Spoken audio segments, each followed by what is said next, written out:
special privilege of hearing about some local events that only one person really knows about because he started it and ran it. That's the Nooksack or Everson Food Bank. Nooksack Valley. Nooksack Valley Food Bank.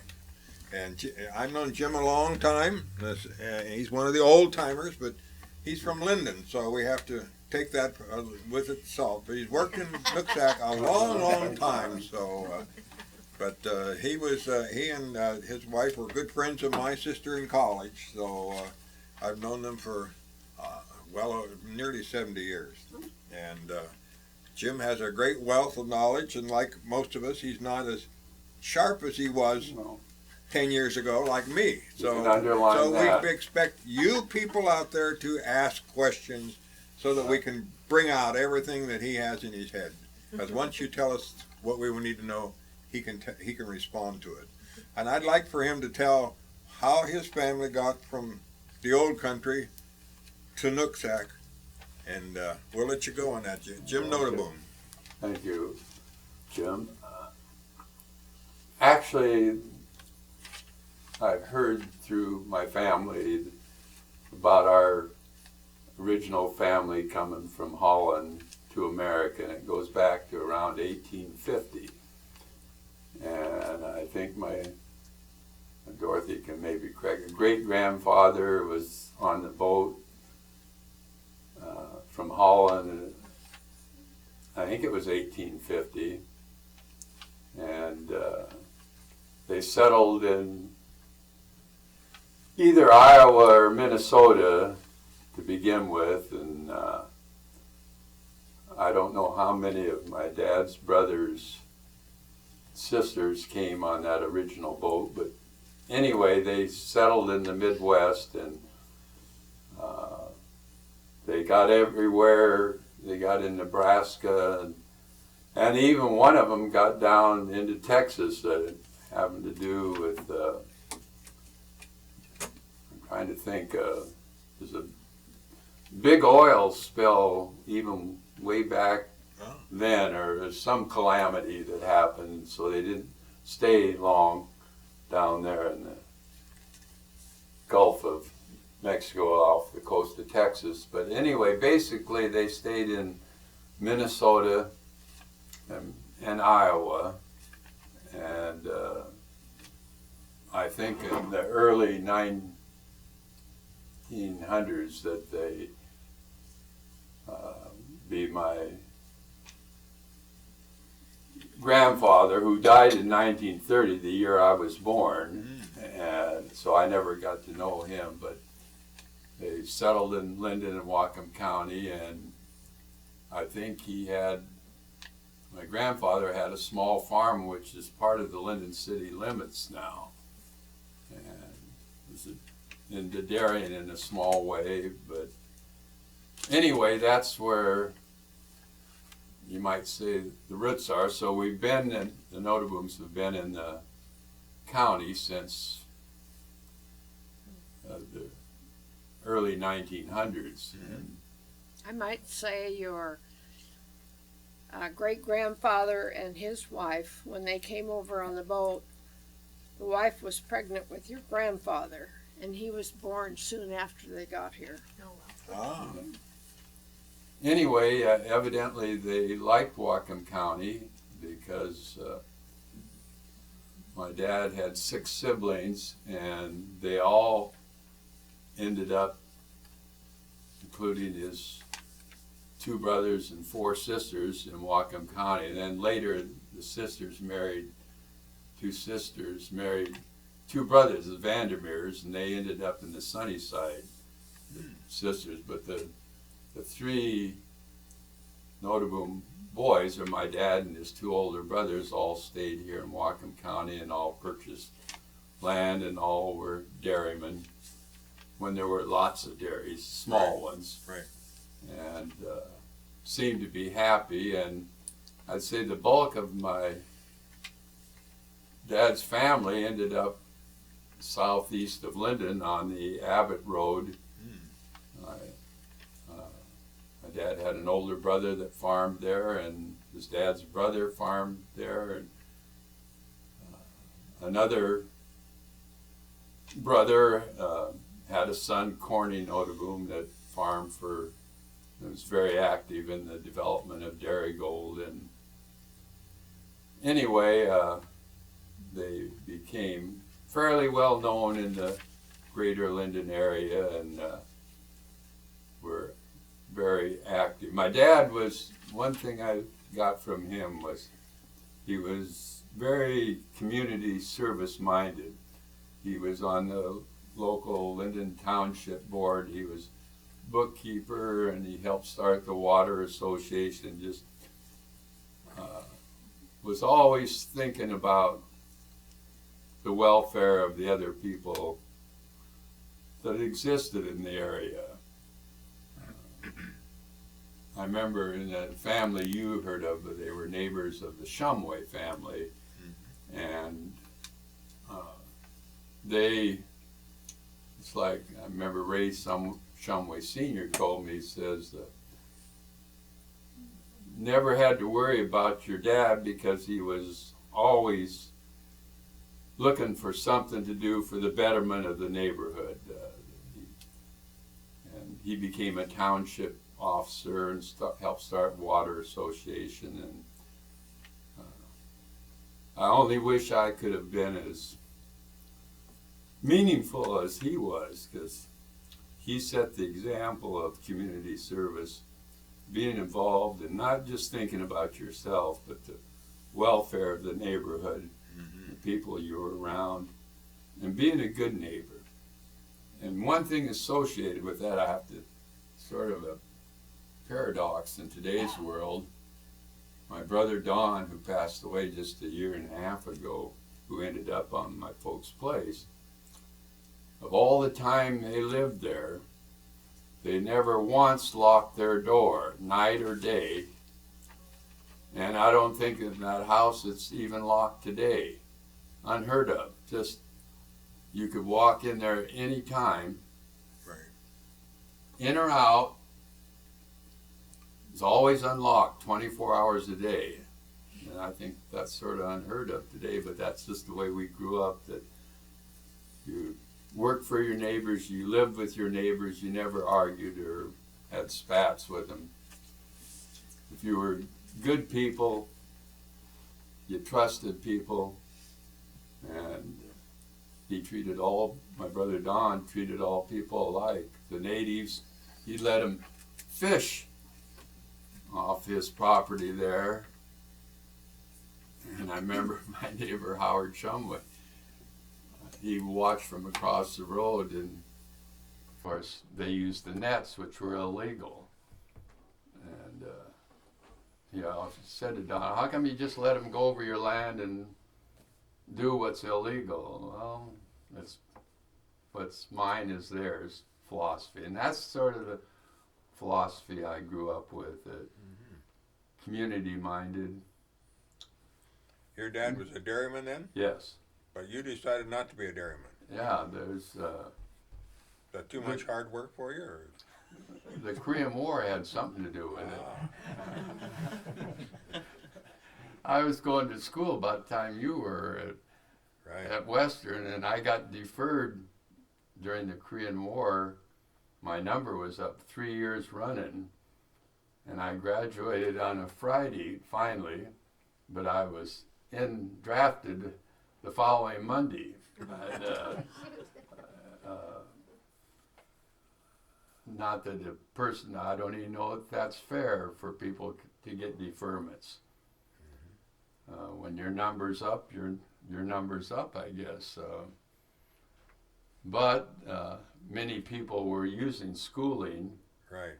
And if you were a farmer, you could get, because my brother Don, as I remember, I had an older brother, Bill, he was a Pullman at the time, and he joined the Navy. I don't know if that's good or not, that certain occupations should be exempt from, in a time of when the draft law is working, whether you should be excused. Well, I remember one story that was told to me about a guy that was running the eggs, selling eggs around the United States, and he was out of Mount Vernon, and they deferred him because they said he was too valuable to the Army because he supplied eggs to them. Yeah. And so they deferred. He never did go in that was World War II, but he said the egg business that he was in and running, which became the egg co-op, but and I thought they were probably right because they needed food. Yeah. And they needed people to keep in that food chain, so, yeah. And so teaching became your preference after you... Yeah, I want to back up a little. Okay. I like to talk about my dad because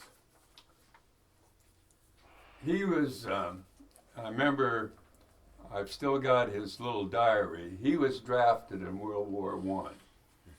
The only one of his family, maybe because of his age. He's the youngest of 7. And he ended up in World War I, you might say, on the front lines in Europe. And I remember he, like most people in the military, they never talk much about it, but him saying when they were fighting the Germans, sort of trench warfare in Europe, and this is in 1917 and 18, that it sort of doesn't seem right. Here are the Germans, they're just young kids too, and they've been conscripted or whatever, and here we are shooting at each other, blowing each other, and he said it doesn't make too much sense really, because they're human beings just like we are. Right. At wartime we're made to learn to hate our enemy. Right. But they're not that much different than we are. No, they They aren't. just fell to whoever was leading the nation at the time, and we like to be patriotic, but I guess if you're from another country and involved in war, you want to be patriotic to their cause, Right. I guess. But he was smart enough to see it didn't make much sense to be shooting and blowing each other up when we're basically one group of human beings. Right. And I don't think too many people could see it that way, at least as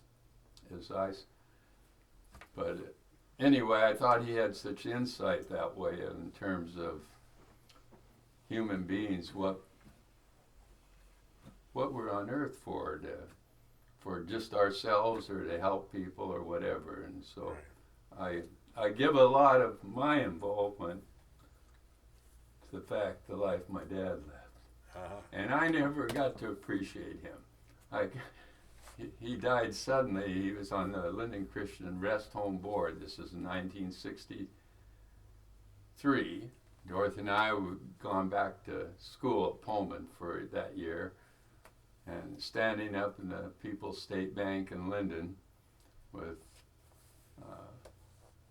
not Irwin LeCoq, but his right-hand man, Blankers, Ernest Blankers, and they were just talking there, and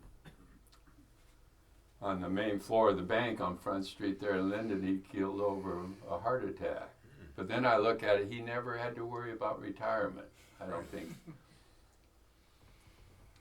Probably he could have done nothing, but that was the year he was going to actually quit the farm. But and so it has quite a bit of meaning to me. Yeah. I'm sort of wandering, I know. So now you got into teaching and you came to Nooksack. Yeah, and I'll tell you how that I was drafted, and I was fortunate. The Korean War was just ending then, and as they say, what happens to you in the service is not always what you know, but who you know. It so happened that the post, well, I went to basic at Fort Ord, and the post veterinarian was a guy named Dr. McMonigal, who had been a vet here in the early 50s, who happened to be a friend, again I'll bring up the Shumway name, of social friend of Howard Shumway, and Howard had used him as a vet. And Howard said, if you end up in basic at Fort Ord, make sure you look him up, because they were social friends as well as him using them as a veterinarian. And so I was in basic for 16 weeks, and I was 8 weeks before I could even get to a phone. I didn't even know where the veterinary clinic was, or I thought they took care of animals, but in the service, they're in charge of food inspection. And maybe that has some connection to my getting involved in the food bank, I'm not sure. Ted probably doesn't agree with me on all the things that need to be done in terms of food safety.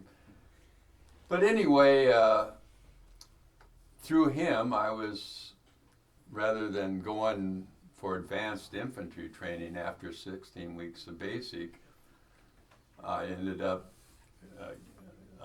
getting into the veterinary corps, which primary responsibility was food inspection. And there's not necessarily what you know, but you did have to become a food inspector in the service. You had to have a college education, and you also had to hopefully had some courses in agriculture, which I had at Pullman.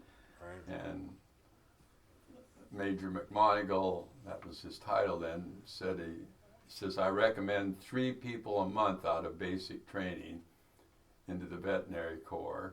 And he says, I haven't been turned down. He says, all I need to know, you've got a college degree, and you had some courses in agriculture at college.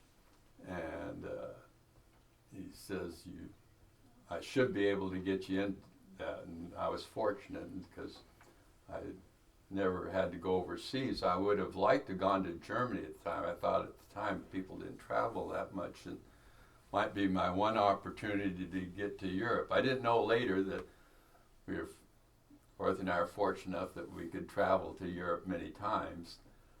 Not to Germany that many times, but my wife, she's English, and she's been to England 13 times, I think, and I've been there 6 times. 6 or 7, I think it is. But anyway, I got into the veterinary corps, and the main job was a food inspector, mainly meat and dairy hygiene products. And it ended up, she had graduated with me at Western the same time that I did, and we got engaged, and then I got stationed at the Presidio, and she was ready to teach. In fact, the first year I was in basic, she was teaching in the Shoreline District of Seattle. The first year they had a school district, and then when I got stationed at the Presidio in San Francisco, she got a job teaching down there. And I'm going to get to Whatcom County eventually. How did we come? Because I love San Francisco, I'll be honest with you. Because we were single, didn't have any kids. We both were making a little money, not a lot, but I loved athletic events, and I could go to Kezar Stadium and see professional football and see all the Coast League baseball games, and she loved more of the musical, opera, and that type of thing, and we both could do things. And I bring this up, how we got to Whatcom County, because when I knew I was going to get out after my 2-year obligation, I think I was ready to stay down there, because I sort of liked it. It's all the things you could do that you couldn't do here in a rural area. Right. And I think Dorothy said, sure, if we have a family, do you think we want to raise our kids? Well, I'm not saying it'd be any worse or better in a city like that. But she talked me in. Well, she didn't have to talk loud. She says, I think we ought to go back to Whatcom County. So I'm going to get back here. I was an only child, and so my folks, I just wanted to be where family was, my family was.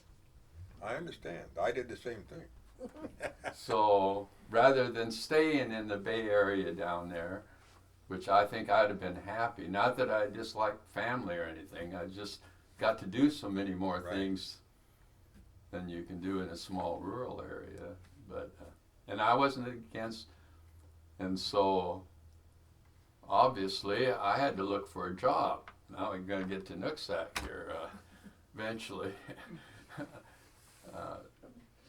Because I remember when, before I was discharged, I came up in May. By the way, then they were just building the new high school up here. We're going to get to that. It was all framed up, but that's all it was. I think I came up at the end of April of the year before I started teaching up here. And anyway, I went to the placement bureau up at Western, and I just told them I was looking for a teaching job.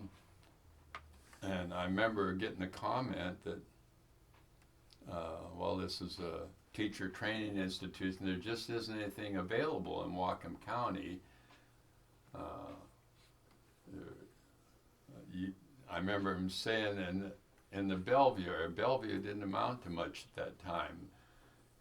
There's one little school district in that area. You might have a chance getting a job there, but the bulk of the jobs are in Eastern Washington. And I wasn't even thinking about going to Eastern Washington at all. But while I was up here, and I don't know what led me to it, but some reason or other, somebody said you ought to go visit Bill Castles up at Mount Baker. And I must have taken the hint, not necessarily expecting to get any response, but I got an appointment with him, and he was very welcoming and acted like he knew who I was.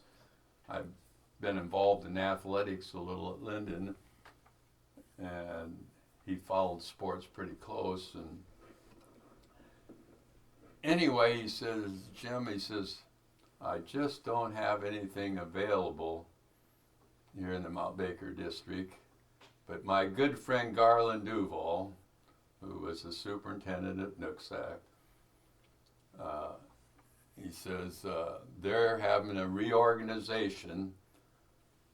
They're going to put the 7th and 8th grade up in the old high school building, and they're going to take those out of Sumas and Everson, the 7th and 8th grade, and they're building a new school. And he says the reorganization plan will mean that he'll need a couple more teachers than he just, rather than having all 8 grades down at Everson and Sumas. He says, I'll give him a ring right while you're here. And so he did, and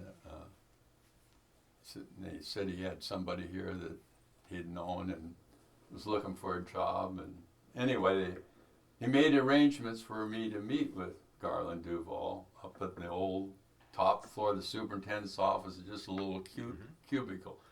Now the superintendent's office got 6 secretaries. It's huge, but anyway, he made arrangements, and so the next day I went there, and he said, yeah, I do have an opening, and he says, I can't remember exact words, but he sounded very positive, and he says, call me back in a day, something to that effect, and I'll let you know if I can offer you a job. I guess he met with the board, I don't know, but did, and called me, and I was due back at the Presidio in San Francisco, but he said that you've got a job if you want to take it. And that's how I ended up at Nooksack, just by pure chance. Were you teaching up here then? No. I No. was pregnant by then. Oh. She taught later in the district, but that's how I ended up at Nooksack. It And wasn't that I planned to be up. How many years were you there? 30. 30 years. 28 and a half at the food bank, almost. So then you got into the district, and then Yeah. then why did you decide on the food bank, Okay. or how did that Okay. inspiration Now, come to you? I had just retired, and Alan Shore, who was the pastor of our present church in Nooksack Advent Christian at the time, we now call it Nooksack Christian Fellowship. I was a friend of his while I was working. He was our pastor, and I bowled with him and did different things. And he knew I had retired. And he said the Nooksack Valley Ministerial Association had met, and they talked about this area in the county not being serviced as well as it might be for coverage. The Project Hope in Linden at that time was covering everything in this area as far as food bank service went. And anyway, Alan, being I was quite close to him, knew I had retired, and I wasn't sure exactly how I was going to use my retired relatively young. And anyway,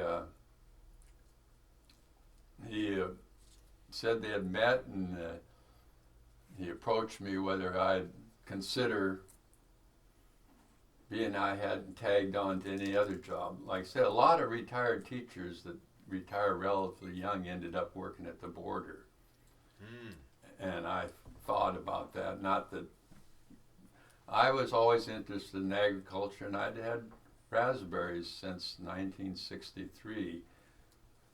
Not like they raise raspberries today, big acreage and machine picked. This is when there's many fields, and people in the Everson, Nooksack, Sumas, this whole area, no, there were a lot of little raspberry patches. And 2 we picked by acres. hand, too. Yeah, always picked by hand. And so I had something to do there, so I wasn't necessarily without something to do.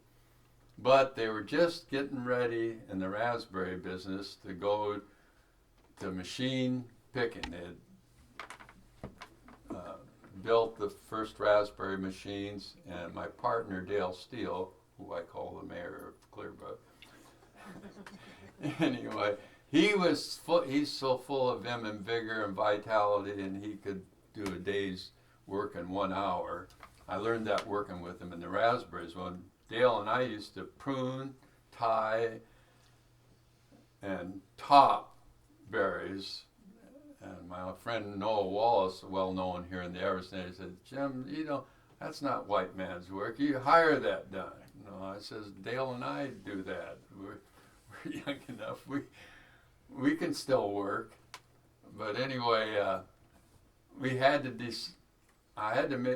make a decision. Then either we always leased land, and we either had to make the decision to go into it properly in a big way or get out.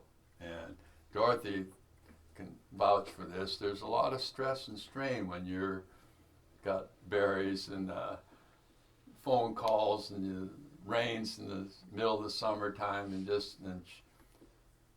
I was afraid it was going to break up our marriage, practically, the stress with that berry business. And Dale was all for, let's do it, let's build a shed and let's go with the modern. I didn't have that kind of energy, and I said, and that's how I'm getting to the food bank. I said, Dale, if I had as much energy as you have, I might consider it. It would have probably paid off if we had gone into the raspberry business when it first started.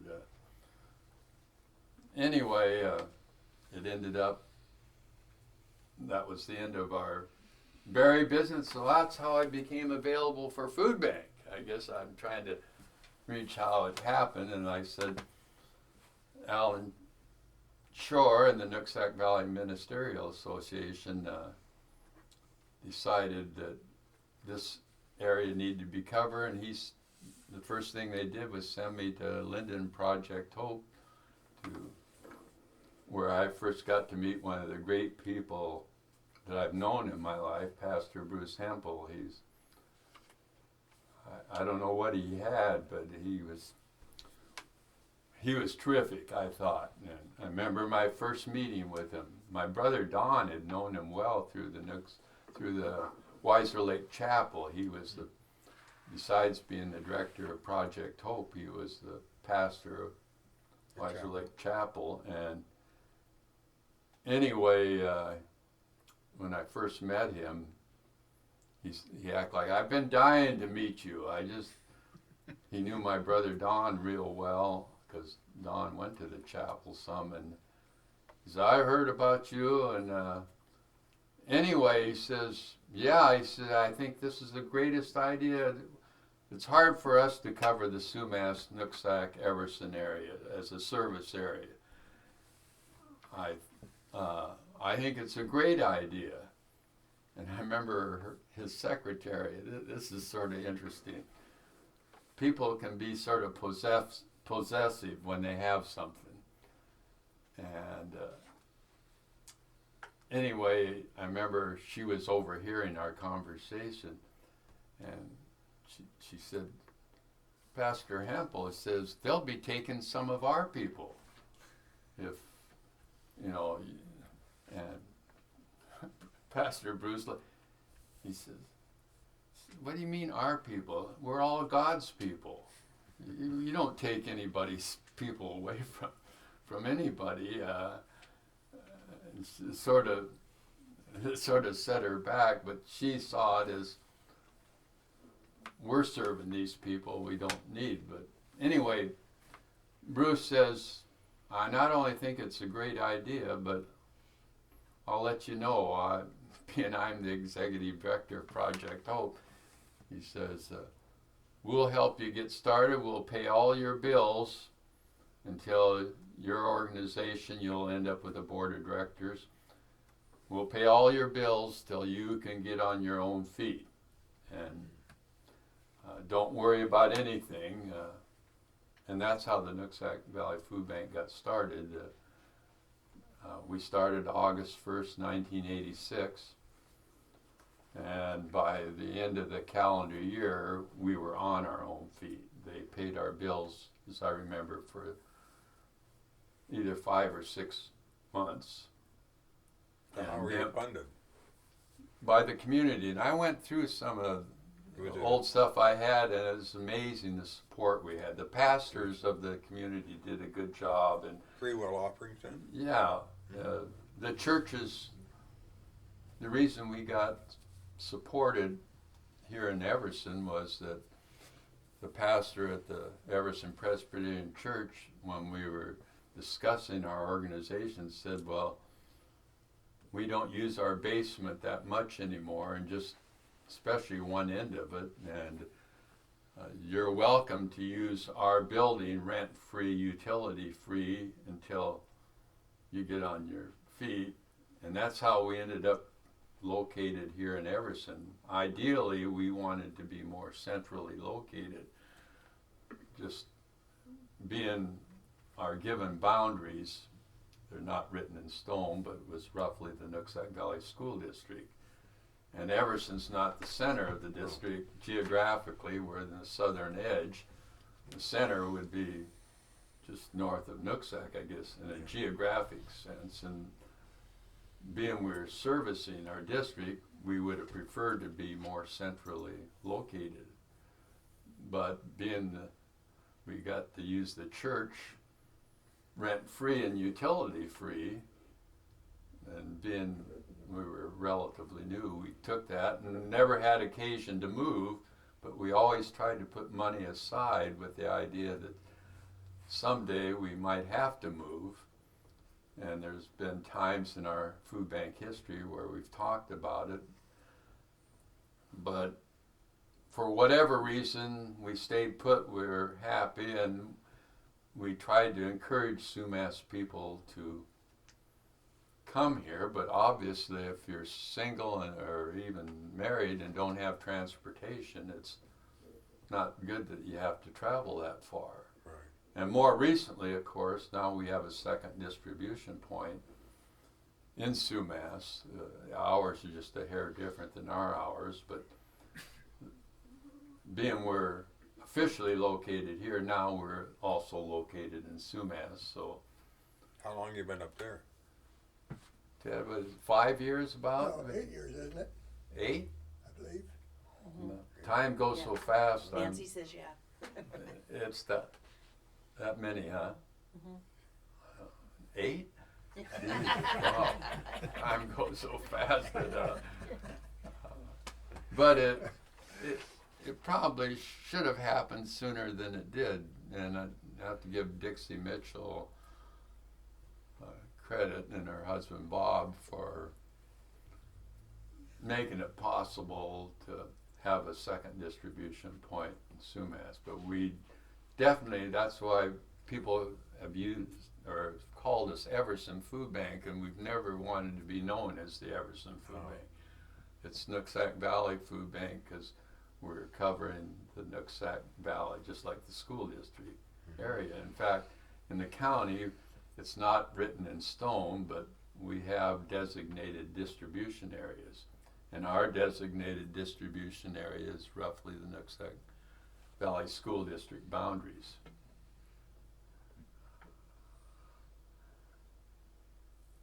Where do you get your food? Comes from a variety of sources. Probably it wasn't always this way, but today there's 3 organizations that furnish a lot of food. I won't say what percentage for all food banks in our state and probably most states, and that's U.S. Department of Agriculture, Northwest Harvest, and Food Lifeline. They're all state-based public assistance programs, and it's a bigger network than you might imagine. And where do they get their food from? Overruns on farms? Yeah, farmers? lots of donations, and they have buyers that go out and purchase food of all kinds. It's really a big business, you might say. Yeah. But it's still done at a local level distribution point. But it's not to belittle any local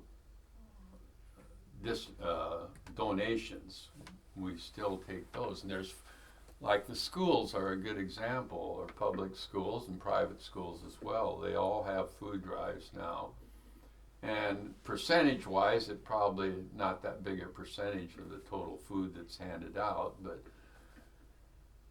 I've talked over the years at the various school levels, especially the primary schools, and when I talk to the kids, I tell, to me, the great experience you have is that you're able to share with the community, and the young kids, they really get wound up in it and serious about it, and they have food drives and they have thermometers to indicate to reach their goals, and that happens all over. And there's probably not a school in Whatcom County that doesn't get involved in the school food drives. And like I said, it's not so much of what they give, it's the experience those kids have of sharing. And one of the interesting things is that, and it's nothing against the local Hispanic, but a lot of the food that we hand out on a food drive might come back. That's how they get to contribute. And it's good in more than one way. Because if you talk to those kids about food, their faces light up. That's one of the joys. Ted, I don't know if you've got that experience yet. Yes, A bit. And young kids, they can really sort of get excited. It's sort of a real pleasure. Food's real basic. Yeah. Now, where do your people, your customers come from, your clients? Well, the only qualification we have to use the food bank is to live in our designated distribution area. And theoretically, we serve anybody once. They can come from BC, British Columbia, or up there, Mount Baker, Meadows, or Ferndale, or Birch Bay, or Bellingham. But the next time, the only question we ask of our clients is, where do you live, whether it's under the bridge or wherever. Residence is the only requirement. Income has nothing to do with it. And we serve anybody once, and hopefully they go someplace else. Do they have, pretty good variety so that you're not denying some people? Yeah. For instance, we've Well, got I'll let you people, you say, we have a pretty good variety of. Oh, yeah. but I mean, we have a Ukrainian population. Okay, Their diet's different from ours in many cases. Right. And I know Usually some of the other they're food not banks have said too that. choosy, are they? Or No, we're in our Everson distribution, we're probably 75% Hispanic. And the only thing we have a couple of Hispanics on the line. And so we say to them, okay, we have these green beans. Nobody wants the green beans. What's the deal? Well, they don't know what to do with green beans. If it was a can of corn, they'd put it in their salsa or their burrito or whatever. But I think we have a good variety, and I think the canned vegetable thing is probably the only thing that they kind of shy away from. Otherwise, they are happy to have whatever we can give them. We had an occasion where we got hams, boneless hams, 4 pounds. Mm-hmm. The Hispanics don't know what to do with ham. Ah. We kept getting them back. You guys probably did too. Did you get the hams back? No. No, Hispanics? most of the people Oh. will take the meat We of could any not kind. get through those things. They didn't know what to do with them. We don't have the high percentage of Hispanics. Yeah. We have quite a variety of people. Could you pass out a little flyer with ideas of what to do with it? Well, yeah, Yeah. you could. We never got that far, but that's one thing that some of the other food banks do is if they have something, they'll have dispense recipes that they could. Right, that's a good idea. Yeah. Then you could, like there's. So how many people do you serve? well, that's a good question. I brought a few notes here, not many, but I kept records from the year we started, 1986 through 2014, and Ted and Diane have the 2015, the end of the year, so I can't speak for it. But anyway, the first year it's not fair because we opened August 1st, but we had 162 families. And the next year, 306, 88, 401, and then it slowly went up. And we ended up 2014, we had a total of 807 families. That's different addresses that used the food bank at Now least we're- one time. Oh, just one time. Okay. At one time, you'd be counted. They don't use them now, but we had calendar cards that we used all those years because most of the food banks in Whatcom County used those originally. Some of them changed over earlier than others. But anyway, from 87, the first full year, we had 306 families, and in 2014, we had 807 families, or different addresses. And of those 807, 304 of them were from Sumas. So we combined, but these would be different. So those 300 now are being served up by Suma. Yeah, and what the 2015 numbers are, I don't know. I thought Jamie added them up for you. I thought total people served last year was over 9,000 Yeah, the people, I'm going by by the families. families. That's one time? Then that, They used that it was one time at least. There were 9,000 one time. Yep. So they might be somebody might have used them 12 times. Yeah, and once a somebody month might or- have used them 52 times every Oh, day. okay. That's Yeah, right, you're once a open every week. week, Yeah. yeah. Yep. So, But anyway, from 87, the first full year, 306, you can count the cards at the end of the year, to 2000, end of 2014, 807 families. And of course, the population increased. And with the more acreage of agricultural products, I guess we got more Hispanic families in too, I'm guessing. what about East Indians? Do you Zero. serve them? Yeah, Zero. we, They don't come? No, not you guys either. we huh? haven't seen any. Because there's a lot of them, at least in the Linden area. Even there's a lot of agricultural. Well, they're No, sort of scattered, but They don't come to the food bank. Ah, They seem to be a people that take care of themselves. yeah. the Ukrainians come down though, don't they? Foothills or Mount Baker has a lot of Ukrainians. Yeah. We have a few.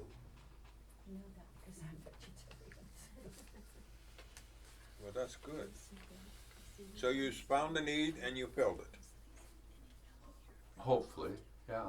Yeah, I mean, food bank, You we spent a lot of didn't, time we at didn't it. originate the food bank idea. They No, no. were, like, But you did for this area. yeah, specifically. I Right. said Project Hope theoretically covered the area before we got So started. you followed your father's footsteps. Yeah. You took care I of, guess so. you took care of your Yeah. neighbor's needs. So you ought to be proud of that. Yeah, You said there was something else you wanted to cover. Besides as far as food bank goes, beside the food bank. well, you're talking about the teaching part of the, Well, I thought you said before we met that there was some other area you wanted to cover beside the food bank. see, I already forgot. That's one of the What else you wanna talk that's one of the about, man? problems, the big problems. Your mind doesn't respond as well as it should. Well, we can take a break if you want, and Yeah. come back to it, or do you want to? Well, we take Yeah. a break then now. Okay, let's do that. Well, we want to pick this up again, and now we're going to move to the school district. We were just chatting a little bit about that, and we all have grown up and gotten a lot of good training, but Jim was one of those instructors, and so he has, Turn that on. yeah, I got to say that all over again. No, you're. Gee.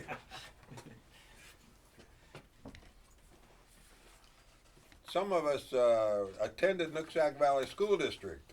I happen to be a third generation Nooksack Valley grad, and my kids were fourth generation, and his kids would have been fifth generation, but they're homeschooled. So we have an instructor here that was from Nooksack Valley, and he spent 30 years in the district, and part of the time I was his boss when I was on the school board, but we won't talk about that. So, Jim, Wasn't easy to handle as one of the employees.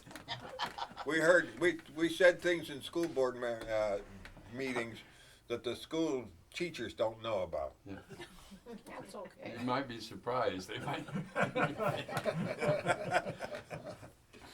So tell us about the school district from your perspective. Well, I partially in the last session covered how I ended up at Nooksack. And one of the real blessings that I had, attended the first, before the first day of school started. This is the fall of 1950, or late summer of 55, and school was delayed for 1 week because they were still finishing the construction. By the way, the gym that's there now wasn't built till 2 years later, but the other part that they're tearing down now, partially, was brand new, and we were delayed 1 week. But I remember the first teachers meeting we had as a district, so all the elementary teachers were there too. And the superintendent introduced the whole faculty, elementary level and high school, and especially indicated the first year people, which I was one of them. And anyway, we had the indoctrination, and then just after the meeting was over, an icon in the district, Sid Lambert, came up to me and he sort of looked at me sort of sternly. He says, "Did I hear your name right, Jim Noteboom?" And I said, "Yeah, I think that's who I am." And he says, do you know a Bill Noteboom?" And I said, "Yeah, I assume you're talking about my dad." I had a brother, Bill, too, but I knew he went.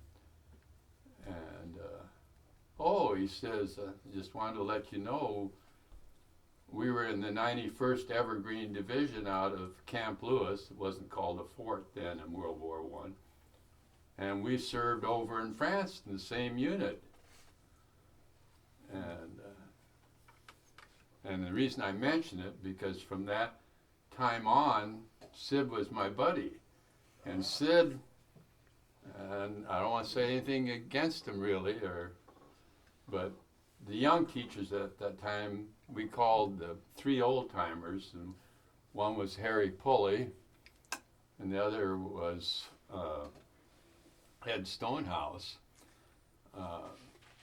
The big 3, and they weren't real sociable as people, especially they stuck pretty much to themselves, and you gave them plenty of ground. You knew your place. Those guys were the foundation of the high school there. But being I had a connection with Sid was always very sociable with me, and I assumed it was that connection that he had with my dad, because I said, "They're not so standoffish." This is what the rest of the teachers were saying. They eat together, they leave together, you just don't interfere in their social set. But I became sort of a friend of Sid through my dad's connection, being in Europe together in World War I. And so I stopped to see Sid quite a bit over the years. Later, when he lost his wife, I was involved partially in driver training, and when I dumped the kids off in the Sumas area, and he was always seemingly happy to see me. And it was that connection which I thought was sort of unique, because Sid, he was, I'd say, an icon in the district. Yes, he was. Had every position that ever existed, but I wouldn't say he was a real sociable type person. You gave him his ground, and that's, as a young teacher, you learned that. We called them the big 3. Again, Ed Stonehouse and Harry Pulley. And anyway, I visited Sid when he moved down to King County in the Bellevue area to be closer to one of his sons, when he was almost 100 years old. And he was still close friend of Mandel Hildy, who was the superintendent for 11 years up at the district. And not everybody could have mixed with Sid, because he just held his own ground, so to speak. But very talented person, and thoughtful, and like I said, an icon in Sumas as well as the school district. But I felt fortunate to become sort of a friend of his. We used to call him Super Sid. Super, I've heard him called that, and a few other Super things, Sid. but I hadn't heard the other one. well, and not negative, but the fact is, like I said, Ed Stonehouse, the Clearbrook person, and Harry Pulley, who's a local here just south of Motor Inn, where they had their place, not far from the Berg. Right. And like I said, the younger staff, the big 3, you don't mess with them too much, because they're sort of on a pedestal. They're not on a... They've been around a long time, knew what to do. Yeah, but I felt honored that I could mix with him, and I'm sure it was through that connection the day I came in the district that he had a connection. It was almost ordained that you went to Nooksack. Well, in that respect, I'd say yes. And you could learn a lot from them. It's just Oh, that they didn't automatically mix that much. And maybe that's what happens when you get older. Maybe when I left there, the younger teachers, maybe I didn't mix as Yeah, well we as don't I know what- might, you don't as know I what kind might have. of stories were told about Jim Noteboom, huh? Oh yeah, I'm sure there are lots of them. Ted can tell a few. And I can tell a few too. But I had a good experience up there. A lot of good people, good staff, and we feel fortunate to have a lot of stable families, and that makes a world of difference. I'd say percentage-wise now, at least what I'm told, that the percentage of families in any school district that are what we call have a mother and dad in the home and have good examples in their lifetime. Percentage-wise, it's seemingly getting less and less. At least that's what I'm told. And I don't envy the job that the modern day teacher has to do. I don't know how they do it with their thumbs and all got little machines. And I don't think I could exist. I just don't adjust to change Yeah. as well as. What subjects did you teach at Nooksack? Well, primarily in the social studies, but if you're in a district long enough, I've taught some math, senior math, and I taught core subjects the first 4 or 5. I was a half a day in the old building, which is the 7th and 8th grade, and a half a day. I was basically world problems. That's what they called it. I was teaching in high school and U.S. Washington State history. But teaching core subjects, you teach spelling, English, science, a little of everything. Right. And but overall, I'd say we had good people up there and good, stable families, which I'm not sure is the case now. At least this is what you hear. That I don't know what the What sports did you coach? baseball and basketball. Because I remember as a school board member, whenever anybody came to teach at Nooksack, the first thing we said is, Can you coach? I don't care if you're a home ec teacher, you are going to be a coach, because we had 38 coaching positions and we only had 24 Yeah. teachers.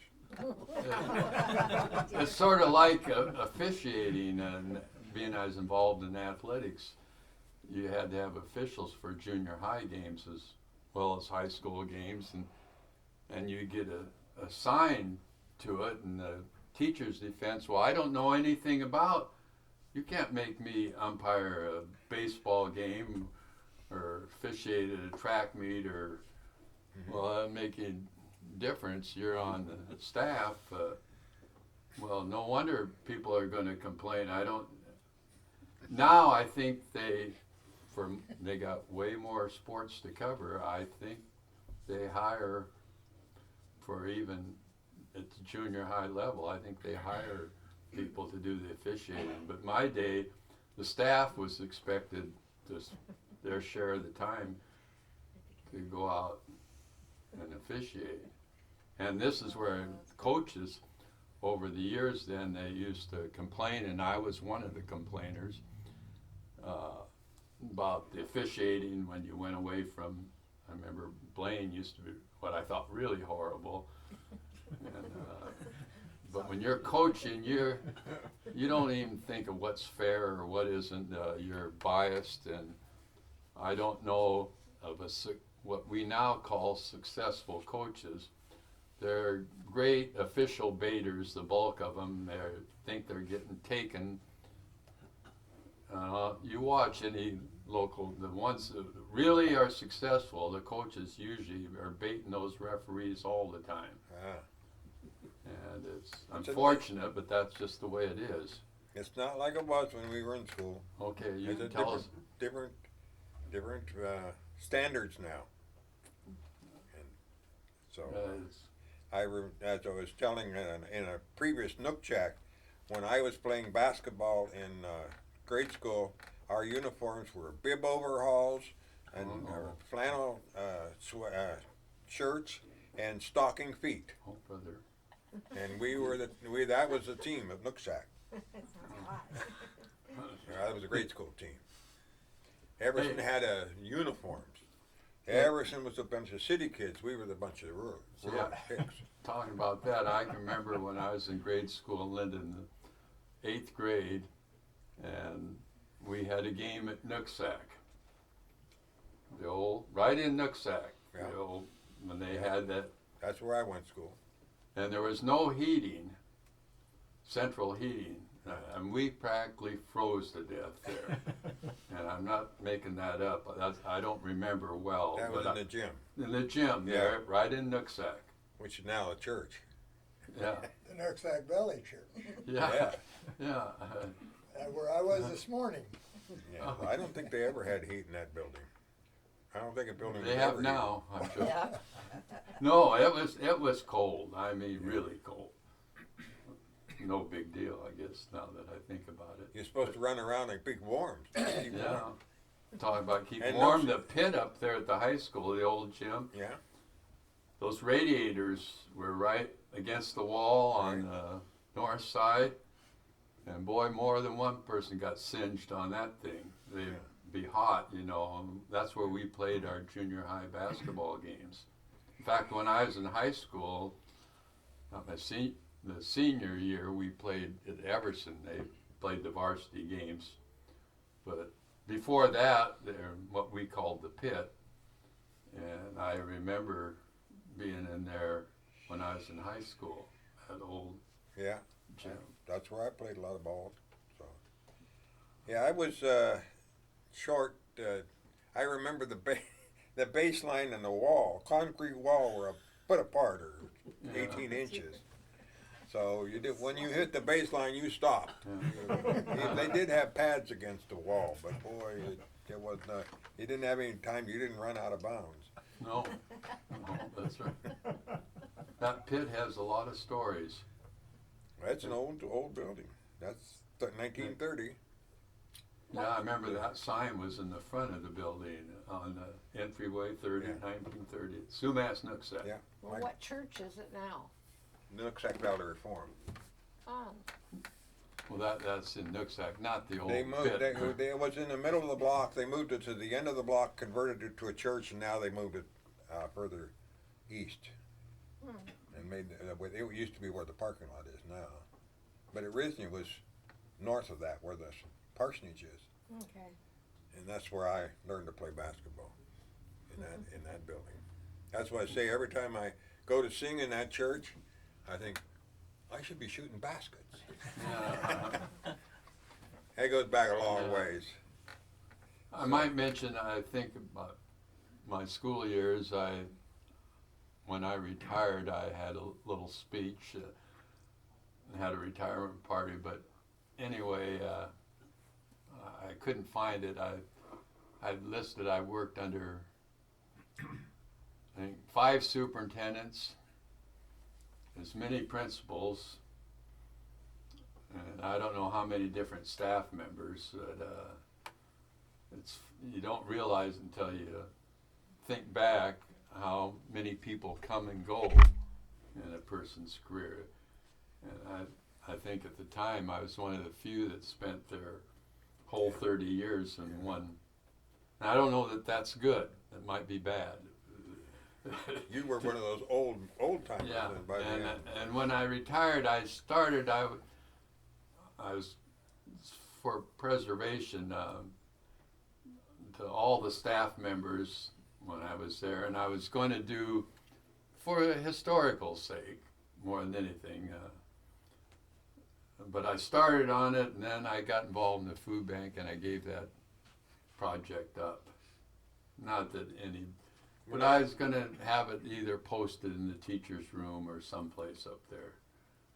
Well, now that you're retired from the food bank, you can go back to that project. Yeah, that I can't even find my way around up there at the high school anymore. They've redone everything. They're going to do some more. I think most of you probably know they're in a big building project in the whole district right now at all sites but the South Primary. The 3 school sites, there's building projects, and you people that live here, And I got tied into the planning board for this new project.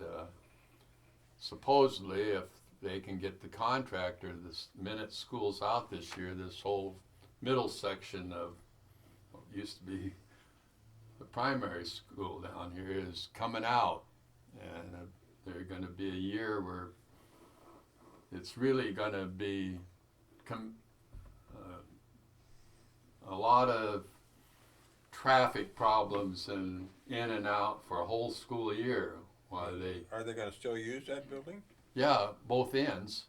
Oh, See, the ends on each of the are new compared to the original construction, which Right. was in 1945 or 6, I think. 46 was built, we started in January of Okay, 47. 46.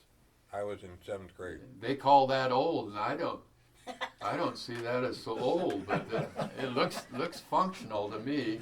And there are so many people. And that my love buddy it. in Clearbrook, there, Dale Steele, he was principal there for quite. He says there's all kinds of good stuff in there. If you want to recycle stuff, when they knock a building down, and all the plumbing goes, the fixtures, Yeah, that's a brick building. all kinds of good stuff. I don't know how you salvage anything, or if you want to salvage anything. You're gonna leave Cipriano's gym though, aren't you? Well, I can say one thing: I played against Joe. Nothing else. In fact, That's, we beat him one. Well, he was a year behind us, but he was playing as a junior. He didn't play as a sophomore. Is that right? but we say that gym was built by him. We wouldn't have had that nice a gym if it wasn't for Oh, excuse me. if it wasn't for that. Here in Everson. The Everson gym was they built that nice gym in there because Cipriano was playing there. I thought that was built a little before. Yeah, it was built before him, but they called that was what they okay. called his. He was Talking he about- was coming up through the system. Talking about that gym, I remember I'm from Linden originally. The Linden coach, Roosevelt Bergman, this is our senior year in 48, and it held way more than the high school gym, but still its seating was limited here at Everson. And when Linden came here, and Bergman complained, I remember very distinctly, he says, the first place I've ever had to play, it had a gym with round corners. See, the spectators would be at all four corners trying to watch because there's no seating for them. More seating than up at the high school, but not enough for a Linden Nooksack game when Joe Cipriano's playing, or anybody else as far as that goes later.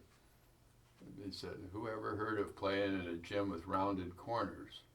Because the fans were in all four corners and trying to get as close a view as possible. I never forgot that. But Bergman left the area and went to Hayward, California, where Gillig Bus Company is. That's what they're famous for back then. Transit buses. Yes, there's all kinds of.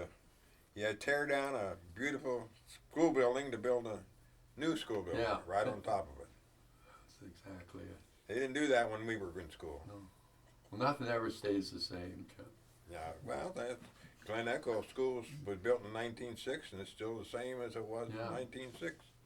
Except they added another building room onto it in 1912. But other than I just that, was in there for it's 100 years. Dolly Lambert, or Dolly Penn's. Yeah. Just had what was it, her 60th, yeah. 60th wedding And anniversary. they had a go He had an Olympic champion graduate from that school from Glen Echo. from Glen Echo. Gordy Adams was on the Oh, the rowing. the rowing. No, that's one thing I might 36. mention. If you haven't seen that story or read, that is a real inspiring book, and they show it.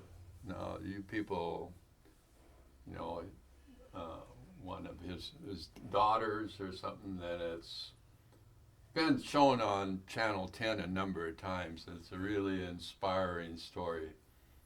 Yeah, he was just a common, ordinary guy. Yeah. Graduated from Little Glen Echo School. Went to Nooksack. So Sumas Nooksack. Sumas Nooksack. Where You know it why it was- was Sumas Nooksack? Because it covered those two towns, I imagine. Because Everson wouldn't join with anything that had to do with Nooksack. So they Oh. went to Mount Baker. My dad was a coal miner, and he mined at Glen Echo. Where was that? The Glen Echo coal That was mine on Lake was at Wacom. Rome, Oh, at, wasn't? at Rome. Oh, Just okay. south of the Rome Chapel, Oh. or the Rome Grange. Yeah. Just south of the Rome Grange. That's where Oh. the Glen Echo coal Oh, mine okay. was. There was a coal mine up at Glen Echo, but it never produced much. It was local, produced local coal, but never shipped it out like they did out of the Glen Echo mine. They had a railroad run into the Glen Echo mine. So, yeah. So, I'm open to questions if I can respond to anybody. Anything about the Perrys ought to have something about this school. What about- See it from a different angle. From within, you get it biased sometimes. you didn't mention anything about Bill Perry as a teacher. So Well, Dorothy can speak because he was one of her favorites. teachers. Well, she taught for him. Well, he was my wife's favorite teacher too. And your great aunt, Mary Agnes, was my teacher, and I'll never forget that. That was wonderful. That was in Bellingham Yeah. High School. Did she teach English? Uh huh. Did you have to learn poems? Yes, we went to the graveyard and read all the inscriptions, and we just had a good time in there. Bill's sister. Was Yeah. that your aunt that made the headstone? Yeah. She made at Perry Cemetery. She did some research and made this headstone because all the headstones pretty much have disappeared. So she put quite a bit of effort in doing that. Mm-hmm. But I was going to ask the winters at the Nooksack High School when it snowed and stuff. Oh, the winners. But you don't want to talk to my friend who just died a couple of years, Kayla Master. He's got the best story about the winners up there because it's after turnout. I don't know what year it was, but anyway, dedicated coaches, they don't think they can miss anything, even it's foul weather and you have no business staying probably at the school, especially late in the afternoon or early evening. But he had turnout, and it was a snowstorm outside, and they come up real fast, as you know. Anyway, he was taking a couple kids home, and he started up on the high school road going north, and he got past the Kirkman farm.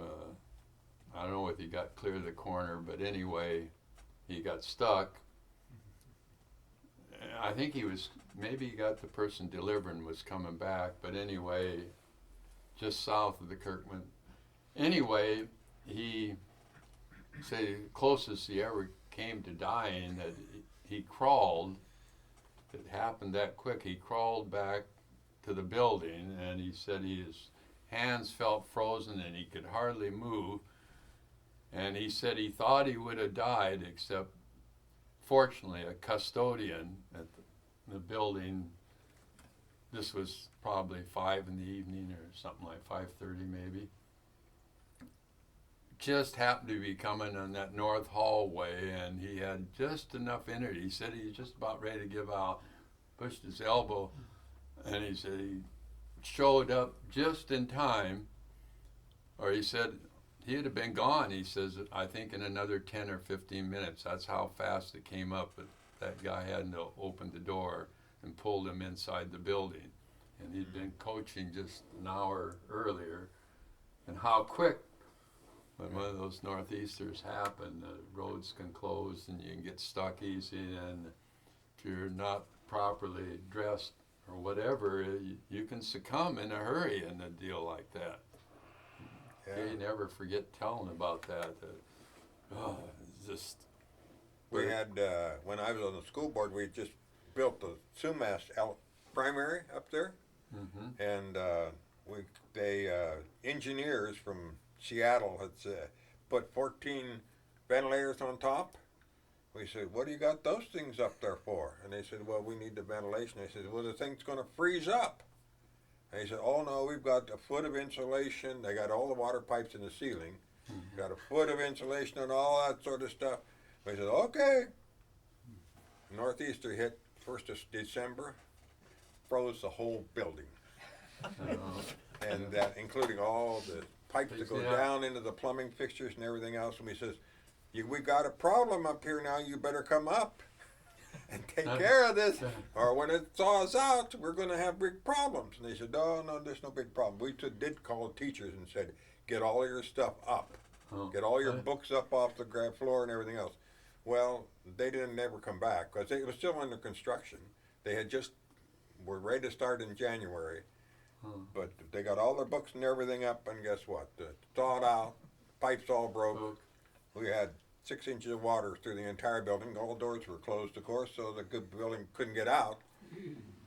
The contractor had to eat that whole thing. So the school board decided in October of every year, we're going up and stuff those ventilators full of insulation. And then in April, we'll come back and take the insulation out. And that's the way that building has been preserved. But the engineers in Seattle ate a huge reconstruction cost because they had to tear all the walls out in order to get to the plumbing and replumb it. It was a bad situation. So, any other questions? Yeah. Yeah, Kathy, When did the buses start for the schools?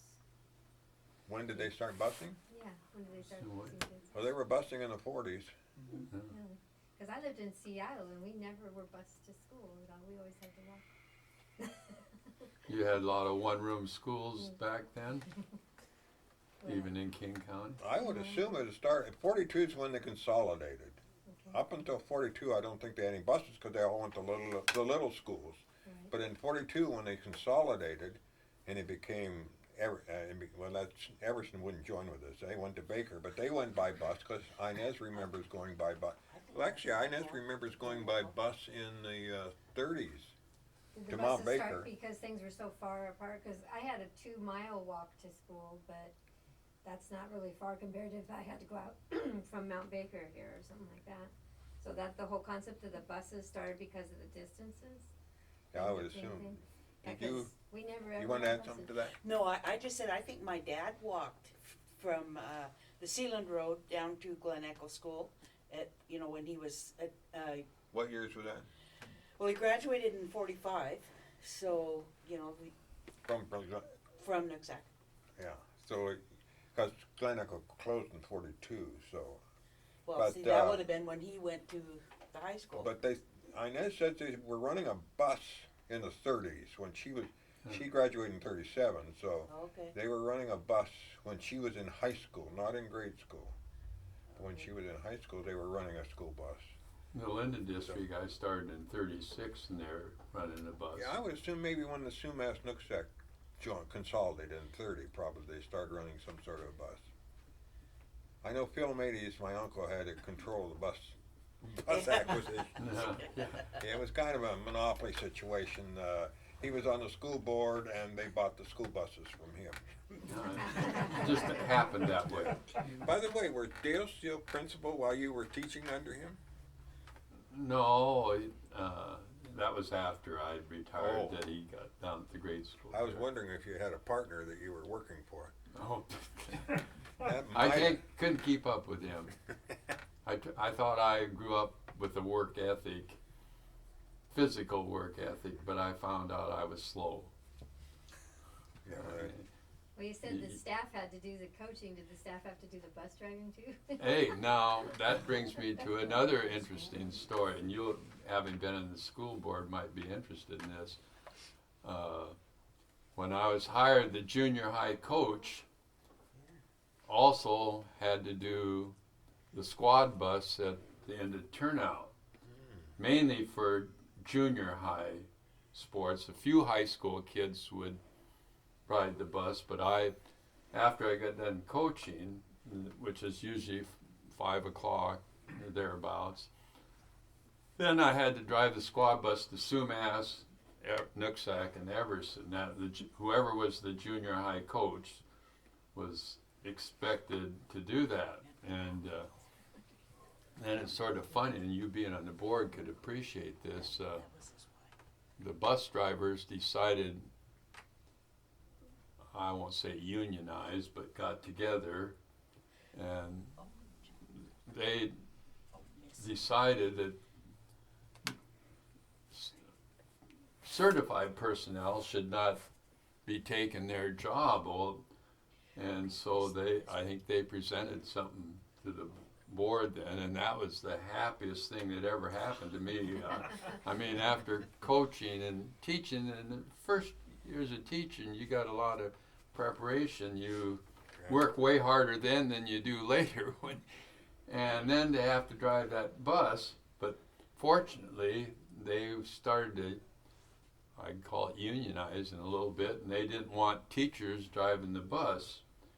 And that was the happiest thing that ever happened when they took that duty away, because you didn't do it because you wanted to. It was just part of the system at that time. I started for a couple of years. But bus, like any group of employees, they want to stick up for their rights, and it worked out as far as coaches went, so they didn't have to do that driving anymore. Well, you remember when the teacher had to be the custodian. And Well, the you're going before counselor my and, time. lots of other things, and he got paid $35 a month. Yeah, $35 a month for doing all that. They had to be in school an hour or two before to get the place warmed up enough so the students would have some place to come. And they were 19-year-old girls or 17-year-old girls doing that sort of thing. So That's my mom's. it was a different Yeah. thing. Yeah, Stephen. Yeah, what might be some of the more notable names of other teachers that you remember? That I was a colleague with or taught with? Colleagues, yes. You mean in terms of standing out? Maybe just long-term teachers that you worked with that you remember. Well, I probably had a closer relationship with Charlie Zamzow, and very knowledgeable science, an atheist in religion, but very sharp in background and knowing his subject. You're not talking administrators, you're talking staff people. Well, McKissick and Yeah, well, when Little Pat Phil. Irwin came there as a superintendent for 5 years, between 1968 and 1973, he hired a whole bunch of Bellingham teachers that his son had gone to school with, and we got a whole raft of Bellingham High School graduates. And one of them, Greg Cowan, who was very popular, ended up being assistant superintendent in Bellingham. Top-notch person, the kids loved him. To be honest with you, you need an annual. I can't think of any that really stood out. I had a lot of good colleagues, but that really stood out. And Well, stayed that's- there any length of time. Toto. Probably those that wanted to Yeah. get up in the educational field moved on. There's just loads of teachers that came for a couple of years and were gone. I think in the home ec department there were, I bet I worked with, and I don't think I'm exaggerating, the 30 years, at least a dozen different home ec teachers. Let's And just- probably let's Sue just Ann say that Hudick was Nooksack one- wasn't a destination place for people who really wanted to be well known. I'd say Sue Ann Hudick was as, She was very good. she was Sue Ann Potts when she was going to school, probably as sharp and forward-looking. And in fact, and Ted and Diane, you might be interested, she told me, in terms of the food bank, don't be afraid to move out and do something different, or something that might not shock people, but and I always appreciate it. She says, don't be afraid to open your eyes some and try something different. And I was a colleague with her up at school, and I know she did a good job in the home ec department. Gotta put a wrap on it. Oh, okay. Time's up. Time's up. Shut up. Huh? Yeah. How you back? Huh? It's 5:30. I guess it is. Okay. Let's thank Jim. Thank you Very good. for putting